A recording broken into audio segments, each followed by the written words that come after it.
memorial service the other day for a dear friend, a convicted felon who used his story to help thousands of young people over the years make better decisions about their lives. I've reported on Bobo over the years because I always believed he was someone you should know. A small crowd gathered at Genesee Valley Park to remember their friend named Bobo. I had no idea who I was about to meet and how he was going to change my life forever. When he ended up in prison and not dead, he was determined to give something back, to do something worthwhile. And so he spent the rest of his life doing that. Prison, to me, just stops you from doing what you're doing. And the change has to be sought out in yourself. I first interviewed Ellis Bobo Stokely in Attica Prison in 1985 for a report on a program that ministered to inmates who were serving long prison terms. The next time I saw him was 22 years later for an interview outside the walls.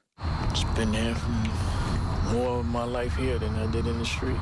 And I will never forget this moment. How you doing, baby? Good to see you. Good to see you. Before James Conway became superintendent at Attica, he was a corrections officer. You always treat me like a man, and you always treat me with respect. And I just want to let you know I really appreciate everything you did to me. Bobo earned college degrees in prison and spoke to young people, something he continued to do after his release. A decision I made in 5 minutes cost me 31 years, you know. And so the reason why I come to schools and talk is because I want you to know that the decisions you make are not small things. They could be very big things. Bobo served 31 years, but he spent the remaining years serving others. I tell you, don't worry about nothing. Listen, don't worry about nothing. Everything gonna be all right. His favorite word, will Yes. do. Will do. He mentored my granddaughters and other people, and I really appreciate that. Yeah, he did, didn't he? Yes, he was a loving, kind, gentle person. Those of us who knew Bobo would joke that as a convicted felon, he didn't look good on paper.